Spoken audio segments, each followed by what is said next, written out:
वेद ने इसलिए फाइट करने का जोखिम लिया क्योंकि पैसेंजर्स की जान बचाने का यही रास्ता था और उसे रॉबर्स के मास्टरमाइंड तक पहुंचना था। तभी एक लंबा चौड़ा रॉबर बाहर आया और वेद पर 3 एरोस दाग दिए।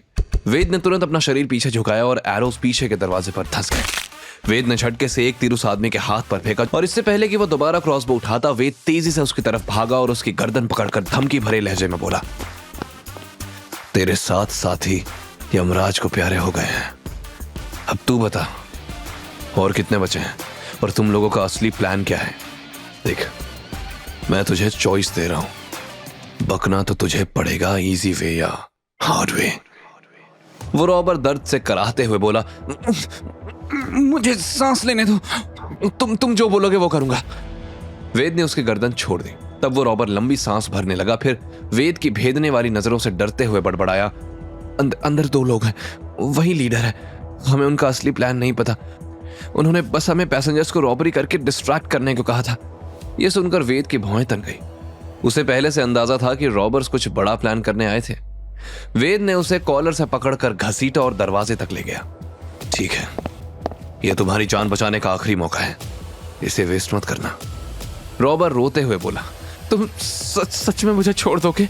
वेद ने सीरियस टोन में कहा, मैं वेद हूं, एक बार कमिटमेंट दूं तो खुद की जान जोखिम में डालकर भी उसे निभाता हूं। अगर तूने मेरा साथ दिया तो तेरी जान बच जाएगी। फिर वो मन ही मन बोला, लेकिन मैं तुझे खुद नहीं मारूंगा, पुलिस को हैंड ओवर कर दूंगा और तुझे पूरी जिंदगी जिंदा रहकर जेल में सड़ना होगा। रॉबर बोला, ठीक है, मैं तुम पर ट्रस्ट कर रहा हूं, ओके, बताओ मुझे क्या करना है। वेद ने सख्त लहजे में ऑर्डर दिया, जाकर कॉकपिट का दरवाजा खटखटा ताकि अंदर वाले तुम्हें देख लें। ऐसे प्रिटेंड करना जैसे कोई इमरजेंसी है, समझे? कैसे भी करके कॉकपिट का दरवाजा खुलवा।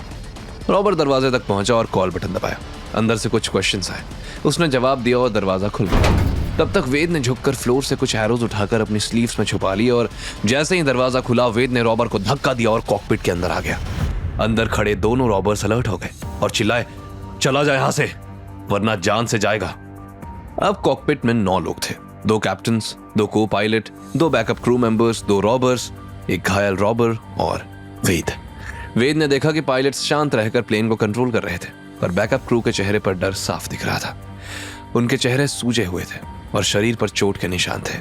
अंदर जो 2 रॉबर्स थे वो ऑर्डिनरी रॉबर्स नहीं लग रहे थे। उनके चेहरे पर अजीब सा कॉन्फिडेंस था जो बाकी रॉबर्स में नहीं था।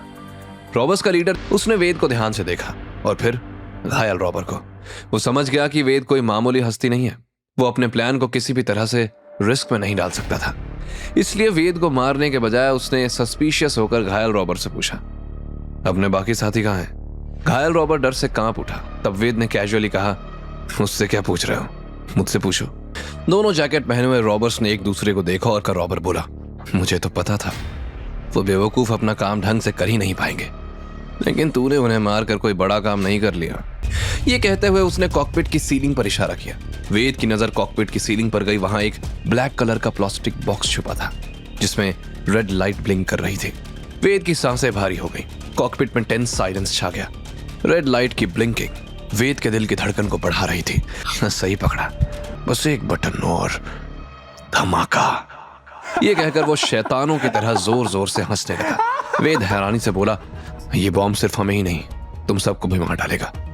तभी घायल रॉबर चिल्लाया, मैं मरना नहीं चाहता, तुमने तो कहा था कि पैसा मिलेगा और फिर हम ऐश से जिंदगी बिताएंगे, तुमने हम सबको धोखे में रखा। मैं बहुत बकबक कर रहा था, एक काम तो ढंग से हुआ नहीं। उसने फिर वेद से कहा, बहुत बहादुर है तू, तुझे इसलिए नहीं मार रहा हूं ताकि तू जिंदा रहकर अपनी आंखों से यह तबाही देखे। चल जा और बाकी लोगों के साथ अपनी मौत के आने का इंतजार कर। वेद हल्की सी स्माइल के साथ बोला, मौत का डर किसी और को बताना, मेरी तो जिंदगी ही मौत के साथ लुका छुपी खेलते हुए गुजर रही है। वैसे एक बात कहूं, तुम लोगों ने मुझे बहुत डिसअपॉइंट किया है। मुझे लगा था किसी बड़े लेवल के फाइटर से मिलूंगा, तुम लोगों को मारने में तो मजा भी नहीं आएगा। अबे मारने की तेरी क्या औकात, हम खुद अपने कफन का सामान लेकर आए हैं। ये सुनकर वेद की मुट्ठियां भींच गई। फिर उसने कुछ सोचते हुए पूछा, तो इसका मतलब इस प्लेन में कोई हाई प्रोफाइल टारगेट है जिसे तुम खत्म करना चाहते हो, राइट?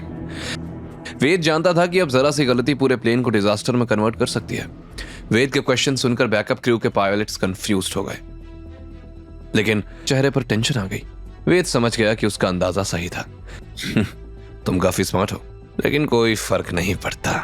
ये सुनकर वेद ने उन दोनों को ऐसे देखा जैसे कोई गधे को देखता है। फिर बोला, मुझे लगता है तुम्हारा ऊपर का माला खाली है या फिर उसमें भूसा भरा हुआ है। अगर इकोनॉमी डेवलप करनी है तो अपना हार्ड वर्क करो, सेल्फ डिपेंडेंट बनो, अपने देश के युवाओं को साथ लेकर डेवलपमेंट करो। दूसरों से फाइनेंशियल एड मांग रहे हो, और वो भी डरा धमका के। वेद जानता था कि दोनों रॉबर से बहस करना बेकार है, क्योंकि दोनों को समझाने से भी वो समझने वाले नहीं है। वेद ने गहरी सांस लेकर मन ही मन कहा, 10,000 मीटर्स की हाइट से गिरकर मरना तो मेरे बकेट लिस्ट में डेफिनेटली नहीं है, और इन दोनों का कुछ तो करना पड़ेगा। तभी ने हाथ में पकड़ा हुआ रिमोट हिलाते हुए कहा, तुम्हारे लिए यही अच्छा है कि तुम अंदर जाकर बैठ जाओ, लेकिन मेरी नजरों में तुम कायर हो, सिर्फ कायर। तुम जैसे लोग हमारी देशभक्ति को क्या समझोगे? वेद ने जानबूझकर प्रवोक करते हुए कहा, अरे समझना भी नहीं है, क्योंकि तुम देशभक्त नहीं बेवकूफ हो, जो किसी और के ब्रेन वॉश करने पर अपनी जान देने चला आया। उस साथी ने गुस्से में क्रॉसबो उठाया। रुक जाओ, ये बहुत स्मार्ट है, ये बस तुम्हें इमोशनली मैनिपुलेट कर रहा है ताकि हम कोई एक्शन लें और फिर ये मौके का फायदा उठा ले। तब वेद ने बोर्ड एक्सप्रेशन के साथ कहा, मुझे तुम्हारे प्लान में बिल्कुल इंटरेस्ट नहीं है। जितना बकते हो उतनी ही तुम्हारी मेंटल कंडीशन समझ आ रही है। तुम लोगों को अगर हेल्प चाहिए थी तो ये सब करने की जरूरत भी नहीं थी, इससे बेटर आइडिया था, लेकिन तुम्हारे दिमाग में आया ही नहीं होगा। वेद बस उन्हें बातों में उलझाकर रिमोट कंट्रोल छीनना चाहता था। वेद ने फिर उन्हें प्रवोक किया। वेद की बातों में उलझकर थोड़ा सोच में पड़ गया था। वेद ने उन्हें और मैनिपुलेट करने के लिए आगे कहा, तुम्हारे पास इतना पावरफुल साइकोलॉजिकल वेपन है, फिर भी तुम अपनी लाइफ सैक्रिफाइस करना चाहते हो, लेकिन अगर तुमने डील करवा ली तो तुम बन जाओगे सबके हीरो। ये सुन के चेहरे के एक्सप्रेशंस बदल गए और उसका साथी बोला, मुझे तो इसकी बात में दम लग रही है, मरने के बजाय नेगोशिएट करते हैं। वेद मन ही मन मुस्कुराया, उसका प्लान लगभग कामयाब हो रहा था। उसी वक्त बाहर दोनों केबिन्स में सब्जी मंडी की तरह शोर भरा हुआ था। खासकर इकोनॉमी केबिन में अफरा तफरी मची हुई थी। कई लोग अपने मोबाइल फोन, ज्वेलरी और वॉलेट वापस पाने के लिए लड़ रहे थे। सीमा, मानव और माही तीनों सीट के पास झुककर बैठे थे। सीमा ने अपने बगल में मानव को देखा, जो अपना पूरा शरीर माही पर डालकर उसे अपने नीचे प्रोटेक्ट कर रहा था। वो हल्की सी मुस्कुराई और बोली, मानव उठो, अब सब ठीक है। काफी देर तक बुलाने के बाद भी जब मानव ने माही को नहीं छोड़ा तो सीमा ने मन ही मन कहा, ओके का सही फायदा उठाया इसने।